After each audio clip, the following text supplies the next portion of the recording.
Welcome to Don't Wait Till Pigs Fly with host Nancy Becker on Global Voice Radio. Nancy and her guests will share tips and recommendations on moving forward in your life and business now and not waiting till pigs fly. Here's your host, Nancy Becker.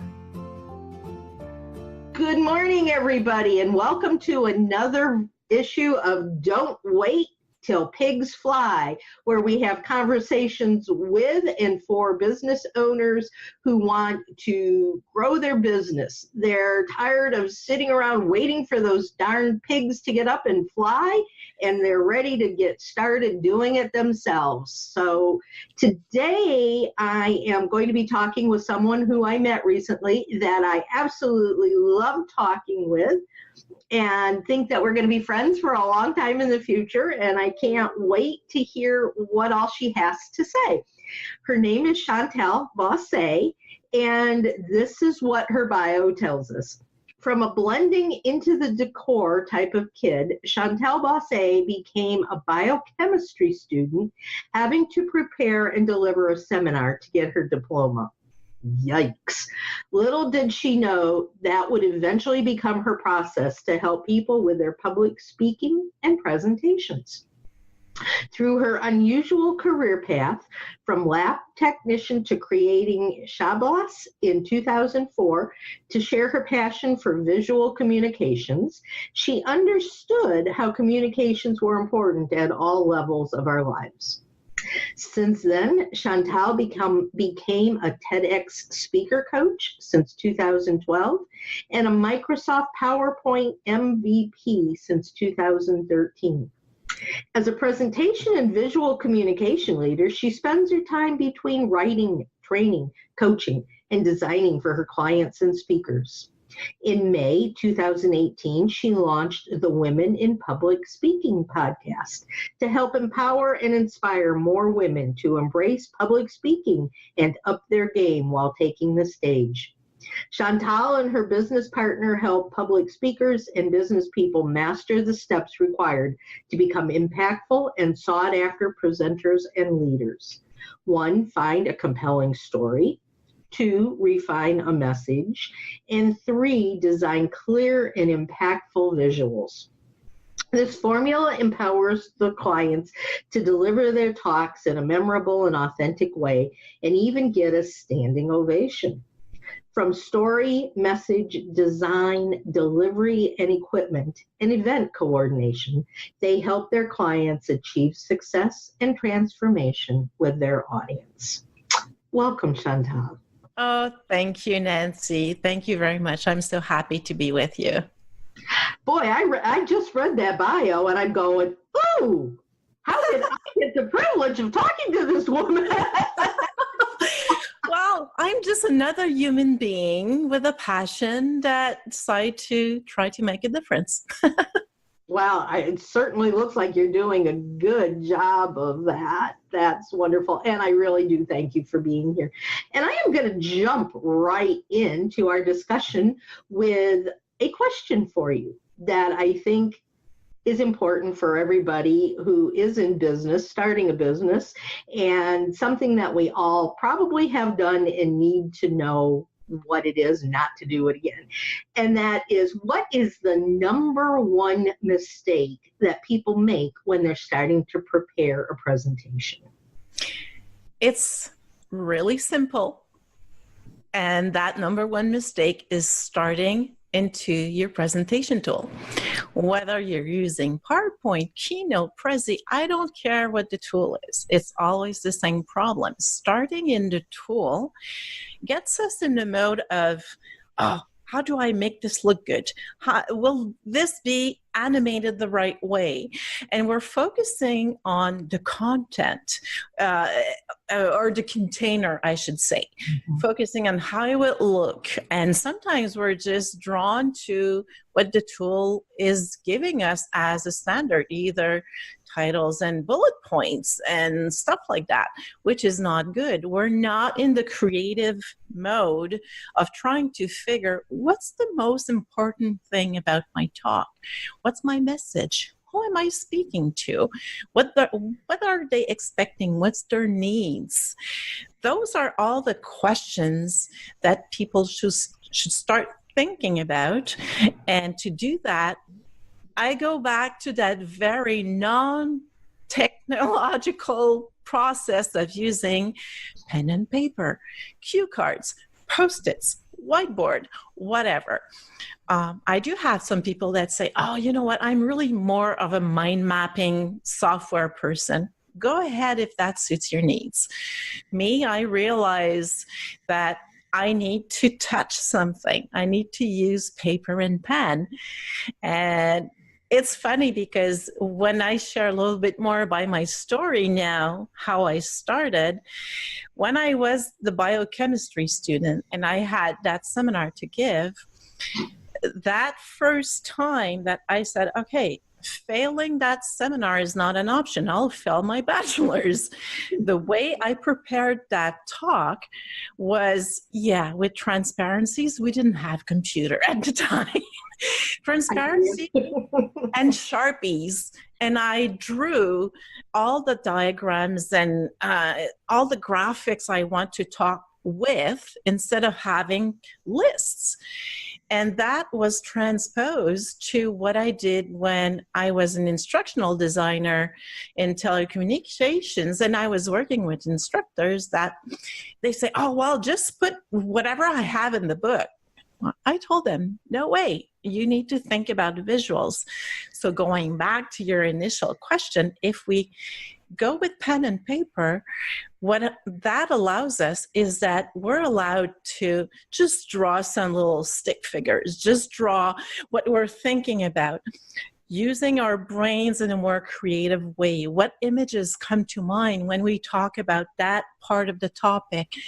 And everything we put on paper, we can play with it. It's like a card game, and you can just change the sequence. And as I mentioned to some clients at one point, okay, now I'm asking you to delete that slide because it doesn't fit in your content. And it happened that they told me, well, I spent 3 hours designing it. I don't want to get rid of it.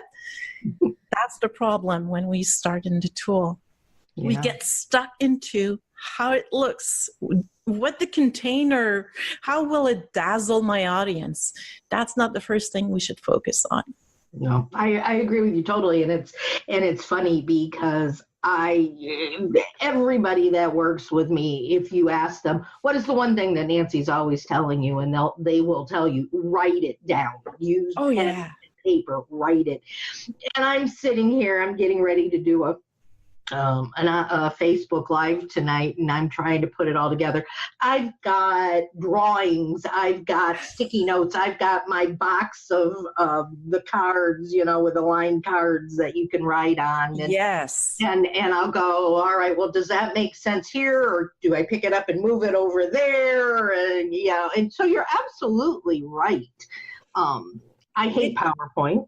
I know how to use it, and I've done many things with it, but I want to make sure that the people are paying attention to me. They're not mesmerized by this, screen that has graphics and things on it. They're listening to what I'm saying. They're not focused in on something that I've drawn, Although having visuals now is also something we need to think about, but it needs to supplement what we're saying.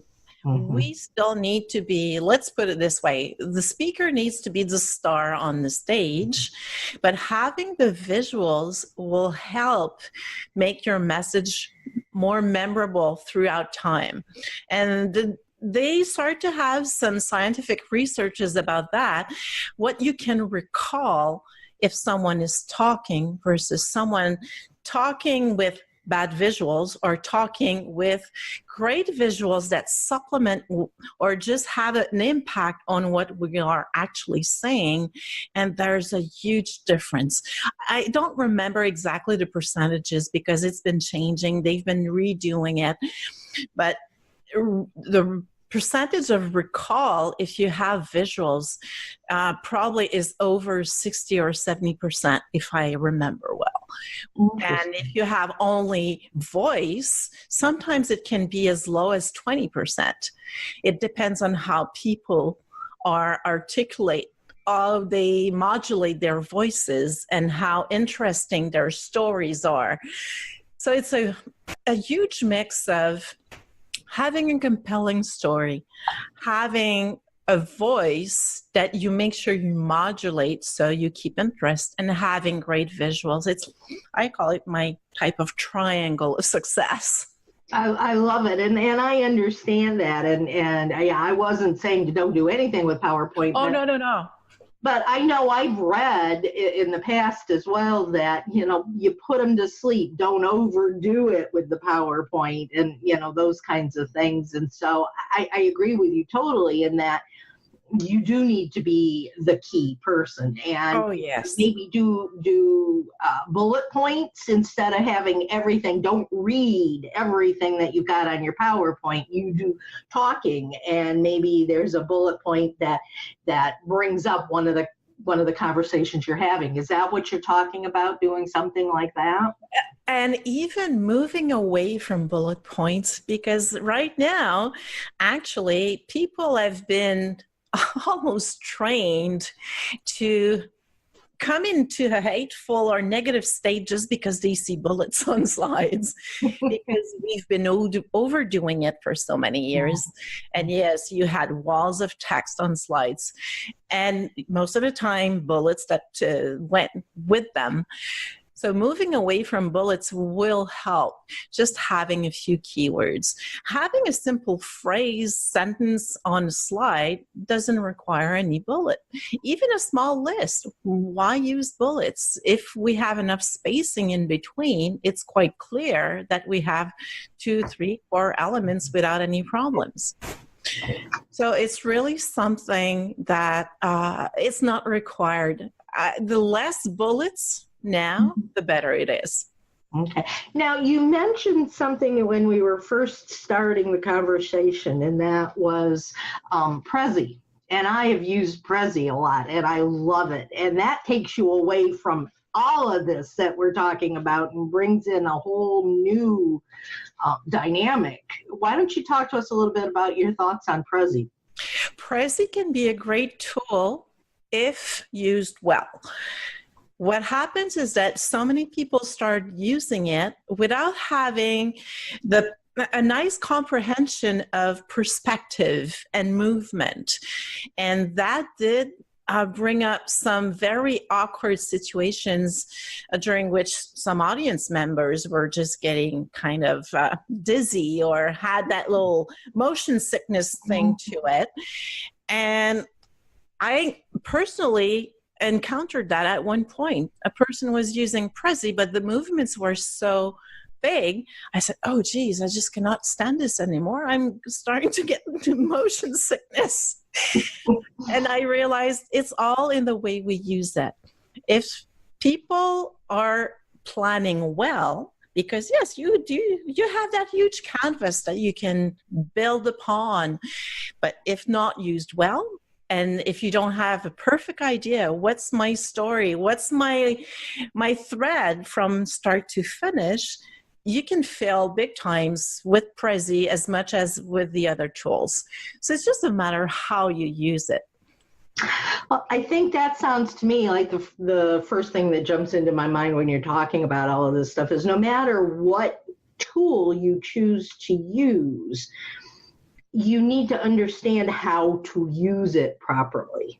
Absolutely. It's not about the tool. It's really first about your audience, their needs, the message you want to convey. Second, it's having the basic knowledge to use your tool properly.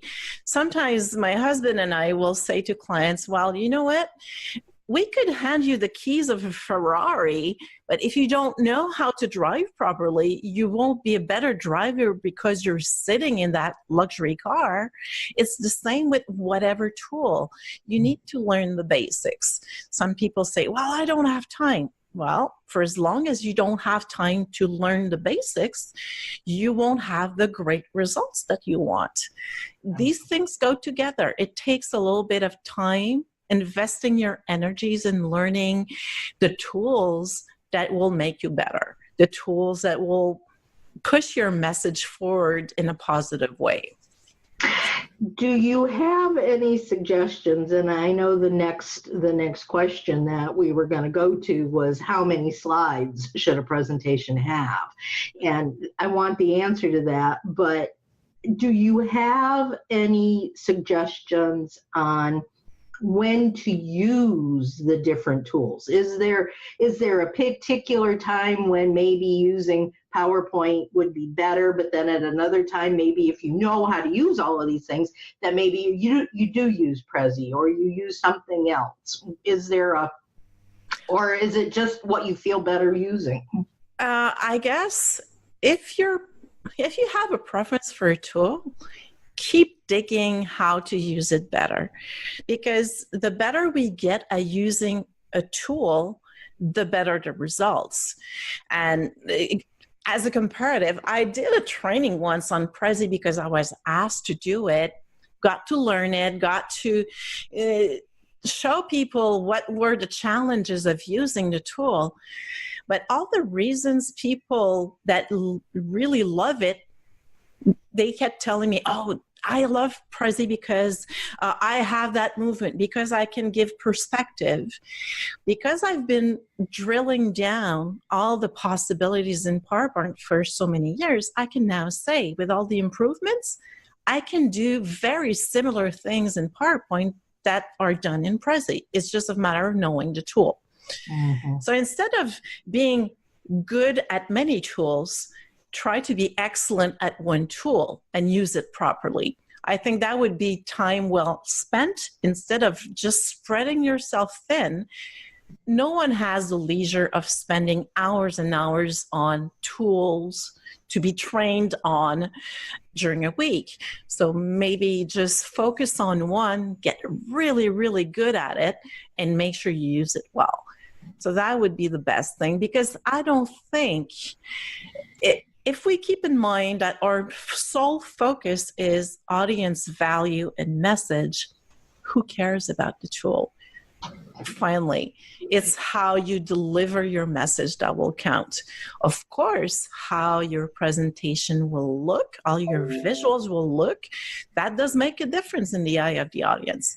But you can produce very nice visuals, whatever the tool that you're using.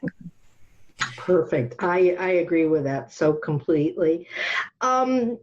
Let's jump into the next question. I wanted to get that comment out of the way first, because I know that slides are a part of all of them, but when I hear slides, I think specifically of PowerPoint. Yes. If we're using a PowerPoint for a presentation, what's the optimum number of slides?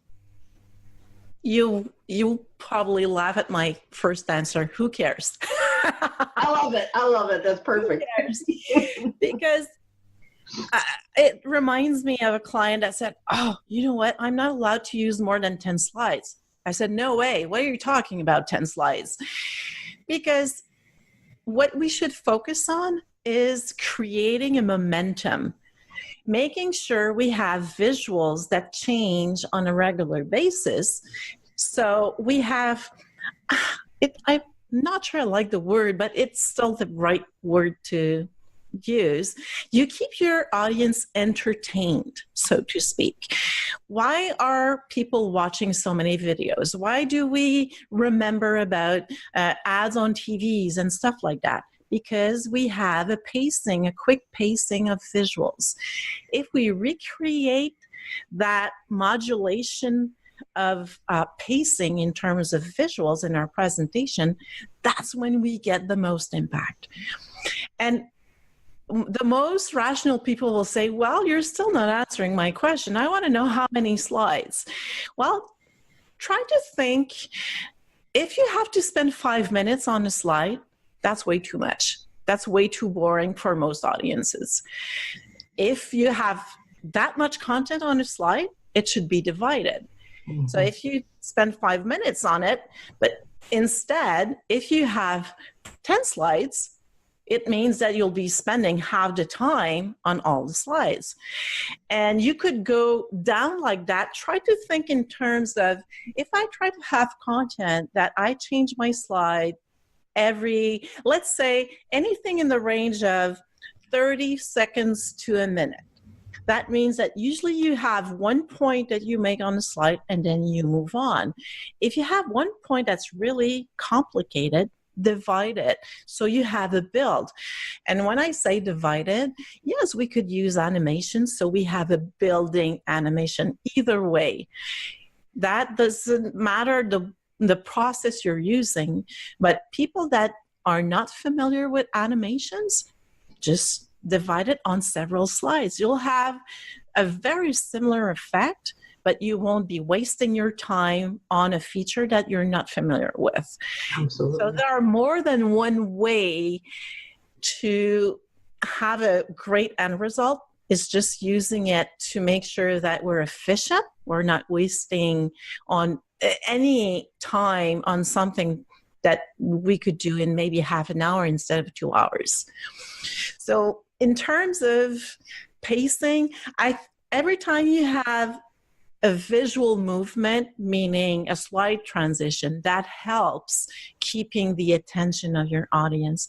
That helps reducing that wandering time to, I'll go on Facebook, I'll go check my emails, because we all have smartphones, or at least most people do. So the more movement that you have, and that visual movement is tied to your message, your story, the more focused the audience will stay. And they will stay in the present moment with you. That's what we want. Yeah, I'm going to ask you a question which we have not talked about at all. And so I have no clue what my answer is going to be. And that's one of the first things you learn that you're not supposed to do. But I'm going to jump in anyway. Like I said earlier, I know how to do PowerPoint, but you're talking about the animations, you're talking about all of this, and I'm thinking, oh my God, my stomach's just churning, thinking I have to figure out how to do that kind of stuff. No. Is that something that you do with your business, is to actually help the people create the PowerPoint slides and help with the presentation? Absolutely. Because for me, sometimes people say, my service is I build presentations. I always tell clients, you know what, building your presentation usually will require me to understand a little bit of your content. What's your message? So we make sure that the visuals that are in there are really relevant, but at the same time, if you're willing to invest in yourself and learn a little bit along the way, and that's been more and more popular, I would say, in the past year or so, clients realize that if they take a bank of hours with me, they can work on the message and structure. They learn how to use the tool properly, but they only learn what they need at that moment. And then they keep moving forward and they realize, it's not as complicated as I thought it would be, because they just add the bits and pieces that are required during the building process of the visuals. And of course, I do have clients that they don't want to have anything to do with the building part. Yeah, and that's still okay. Of course, I usually ask a lot of questions, and I do need to ask them, what's your delivery style? That is something I need to know. Mm-hmm. Are you the type of person that you're still not familiar with a presentation remote? How do you feel with technology? Do you use presenter view? And usually when I say presenter view, that's when I get some blank stares still these days, because people don't know about it.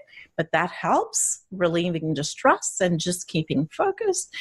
So all these things, if I'm building for someone else, I will still ask them and poke their brains and make sure that at some point I will make them move a little bit forward in terms of how they handle technology, at least during the delivery part, if they're not doing the building part. Yeah. I know that in a conversation you were having with another friend of ours yesterday, you were talking about presentation. And I really don't know what that is. So why don't you go into that a little bit and explain it to me and to the people who are listening? What is the presenter view, that's the best hidden tool a presenter can use. And you know what? It's not new. It's been in PowerPoint forever. It's just, it was hidden in so many layers of menus and sub-menus and sub-menus in the first few versions of PowerPoint. It was almost impossible to discover.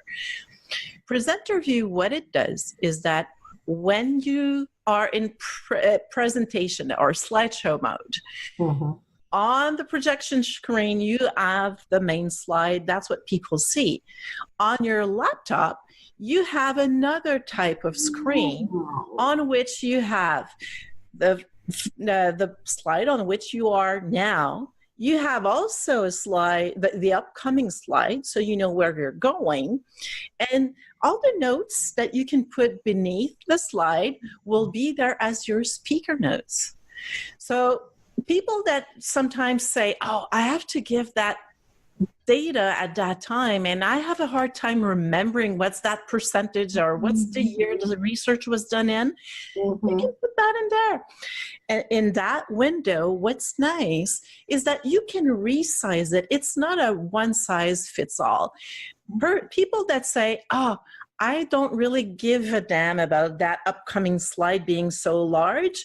You just resize that pane, it becomes smaller. You can do the same with your actual slide, and then you can zoom up the font for your speaker notes. And you do have in there so many other cool tools. Cool tools like you could use that pen tool that you could draw on your slide at the same time. It keeps the notes if you want them. Or sometimes people will just add a blank slide, a white slide, and use it as a whiteboard because they'll be drawing their notes there. It makes it so much more visible than having a flip chart that it helps people see it. Of course, I'm not saying flip charts are a thing of the past all the time, because if you need to have something up during the whole presentation, you might as well have a flip chart. You don't want to be bringing the same slide over and over and over again in your presentation. So you can keep it on paper or whiteboard. But all the other tools, you can even have access. Let's say someone has a question and they say, oh, you talked about that thing, and that was about 3 slides ago or whatever. You have the possibility to just go back to that slide without flipping through all the slides, because you have a slide sorter. You open that pane, you're the only one who sees it. You pick the slide where you want to go back, and then you just go back there and pick the slide where you left and you want to resume your presentation. Many, many things in there. The clock to keep you on time. So you have so many great tools. Of course, it needs practice. But it is a great way. Sometimes I made some speakers, some of them were so scared of being in front of a group, an audience. And I told them, that's your security net. If you solely rely on it, you won't be impactful, because people will sense that your eyes are always on your monitor, which is not good. But if you practice enough, and then you practice using the tools, that will relieve some of the pressure, some of the stress related to public speaking, because you have everything you need in there.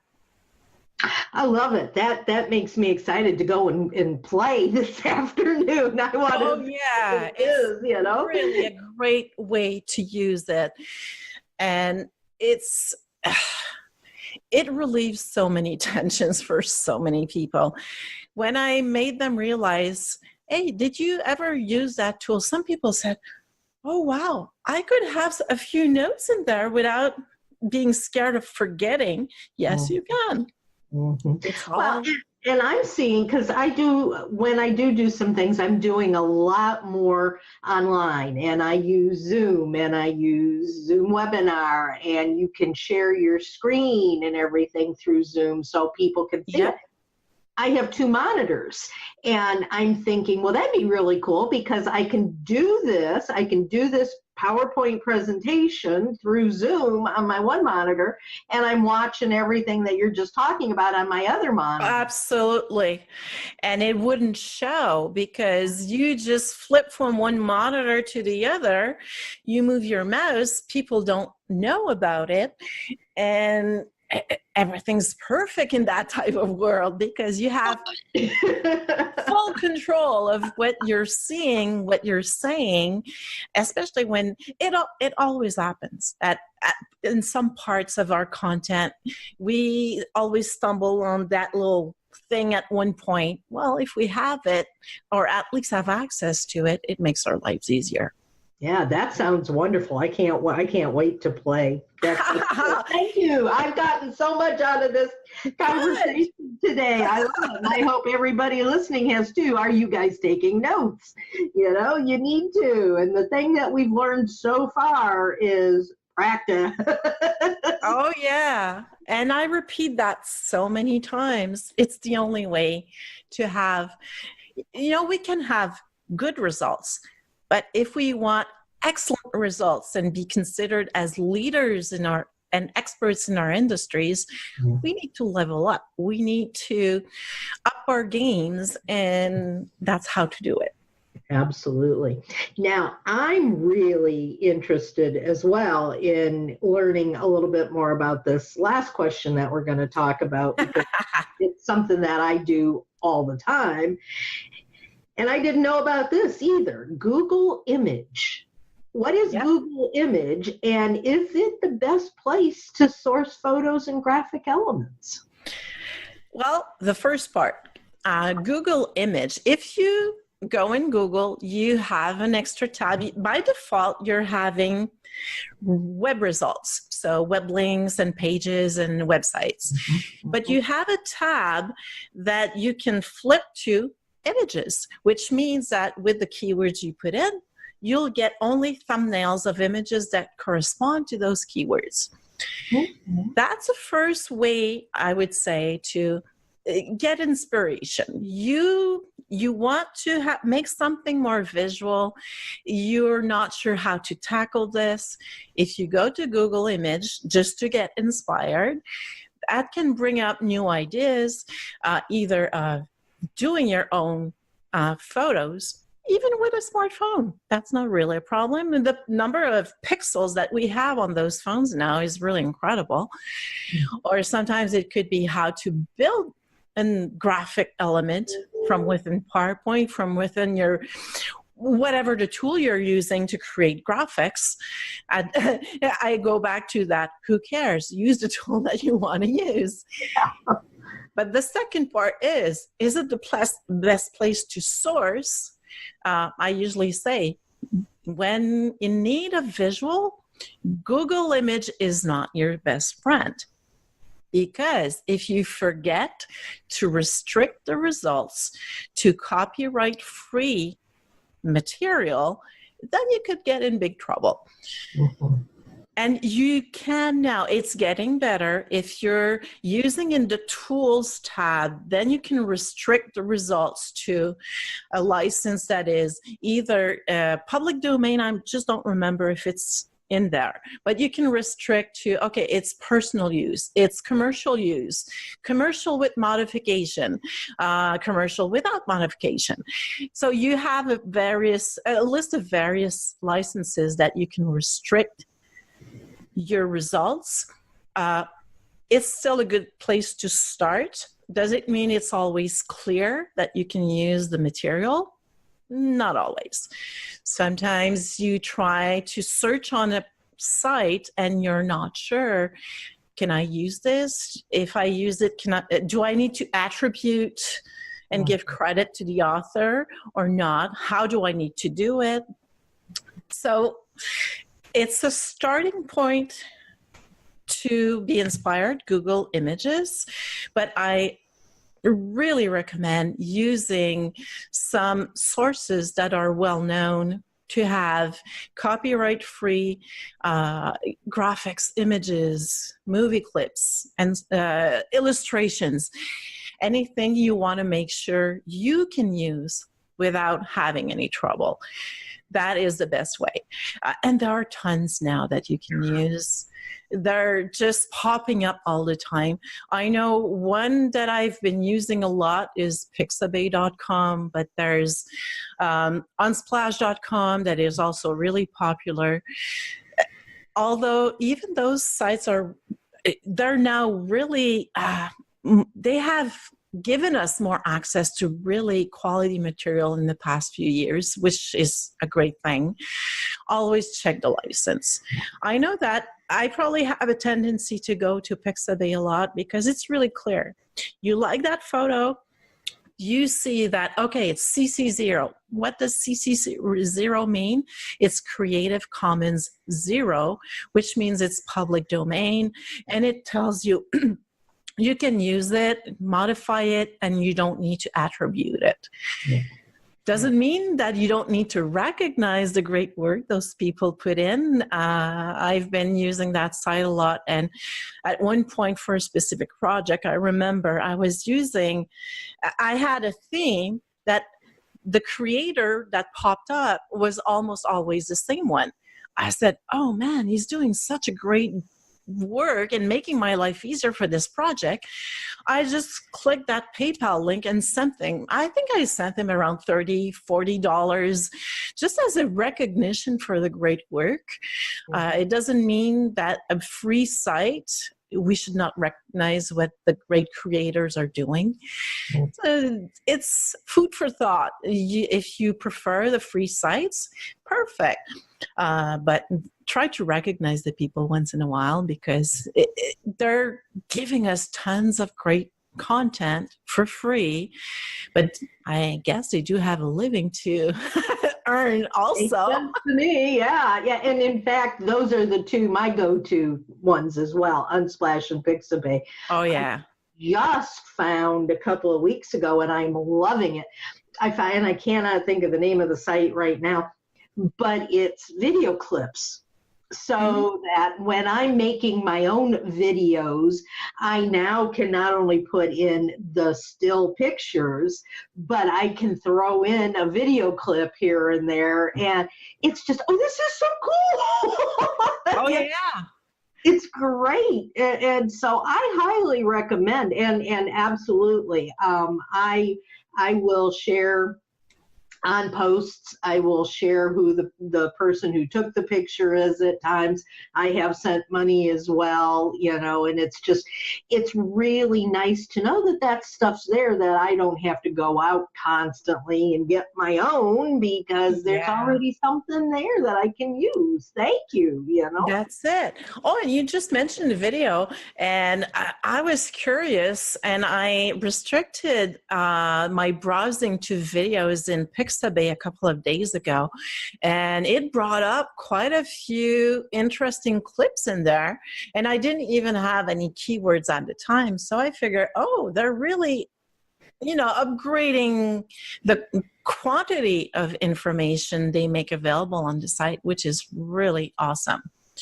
And again, as you say, that's a way to cut down design time, but anything you're not sure you can find, or it will take ages to find something online, just use your phone, because you're better off having a non-professional picture or even a video clip that will really talk and resonate with your audience because it's real, than having a very, staged stock photo that has been reused over and over and over again, that it just brings up kind of a mixed feelings in your audience. Yeah. Sometimes we're better off just avoiding them and creating our own. And it creates another connection with people in the audience when they realize that we did it ourselves. That's even better. And I read not too long ago that it really is, for somebody to see something that you've done, it's almost more important for them to see that it's something you've done yourself. Yes. It doesn't have to be perfect, but yes, it does resonate more if, I'm showing my husband putting up ornaments for the Christmas tree. That means more than if I've got this perfect little family that's putting up Christmas ornaments and all of that. I got Christmas on my mind right now. What can I say? Well, we're slowly but surely heading there. Yeah, but it's just my viewers are going to say, oh, they really do this. That I want to know more about them, because obviously they really do enjoy the holidays. They're Yes. not just, they're not just putting up something that they could find on one of these, sites on the web. So I highly encourage everyone. Yes, I use the stock photographs all the time. But if I can get something myself that I've done either on my phone or my tablet or, something, I'm much more going to choose that than than I am something else. And there's a really important part of what you just said that needs to be brought forward is it doesn't need to be perfect. It's true for your pictures, your video clips, and it's true for you as a speaker. No one is expecting you to be perfect. And as a matter of fact, some people start to have a closer look at that, and they realize having a perfect speaker on stage versus someone that is just authentic and human, and they won't be perfect, they'll slip on something, or they forgot something. The impact they have on the audience is higher for the imperfect speaker, because the audience can relate. Oh, that person is like me. Oh, well, that happened, but I still like that person. A very picture perfect and someone that doesn't seem to be real in terms of how we feel, we won't relate as much. Right, absolutely. And so I think everything that we've been talking about for this past 45 minutes already. Yeah, I mean, wow, is so important for my audience, because we start to do something and we're afraid. I don't want to get up there and do that presentation. I don't want to do this PowerPoint because I don't understand how to do it. There's a phrase that I've heard, and I'm paraphrasing it. I can't quote it exactly, but it's like the Nike swoosh. Just do it. That's it. Get out there and do it. Or one thing that I make people laugh when I say this is be perfectly imperfect. There you go. That's it. Nobody will be looking at you in a negative way because it was not perfect. And anyway, we'll have some awesome days as speakers, and sometimes we'll say, ooh, that didn't go well. That didn't go as planned. For many reasons. It can be us, it can be the audience, it can be something that happened. We just have to live with it. Okay, it didn't go well. What did I learn? Is it something that I can improve for next time? If so, improve it. If not, just put it aside and say, okay, I didn't have control over that. It is what it is. And next time I'll just forget about it and focus on the audience I have. Right.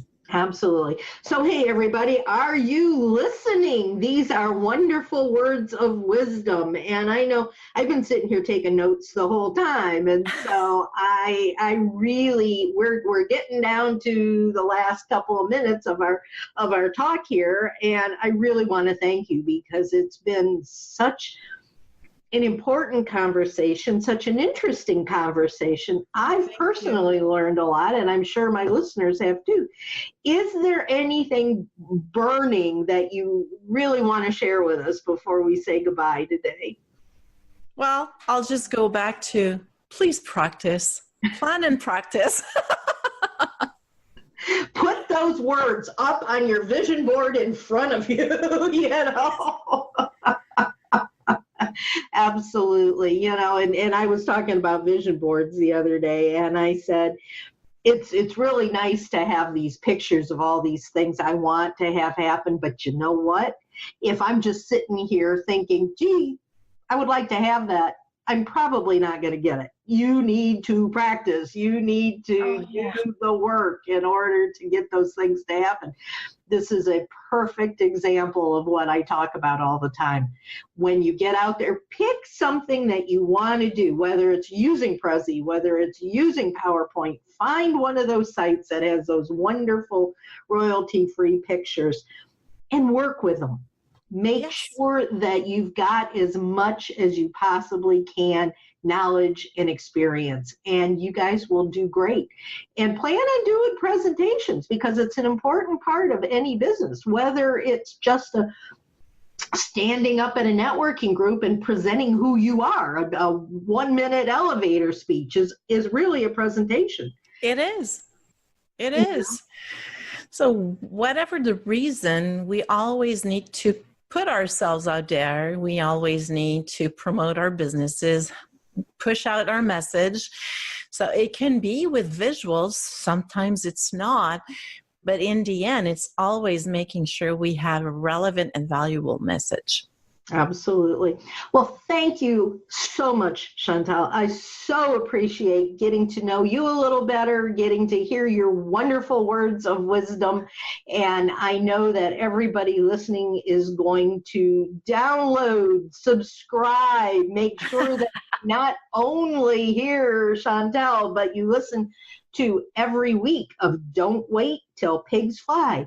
We air on Spreaker, iTunes, and several other venues at Fridays at 5 p.m. Eastern. And I hope that you will follow along. If you have any questions on this conversation, Chantal, how can they get in touch with you? I think the easiest way is just to either drop me a line on LinkedIn. Chantal Bosse, I'm on LinkedIn, or my website is shabazz.ca. Switch to the English if you want, and you'll have a contact form in there that will be easy to find. Wonderful. Again, thank you so much. And I look forward to talking to you again soon. We seem to run into each other all over the internet. Looks like it. And thank you for having me. It was a pleasure. Thank you so much. And with that, guys, we'll talk again soon. Take care. Have a wonderful day. Do not sit there waiting for those pigs to fly, but soar higher. Bye-bye, y'all. Thank you for listening to Don't Wait Till Pigs Fly with host Nancy Becker. Join Nancy every Thursday at 5 p.m. Eastern on Global Voice Radio.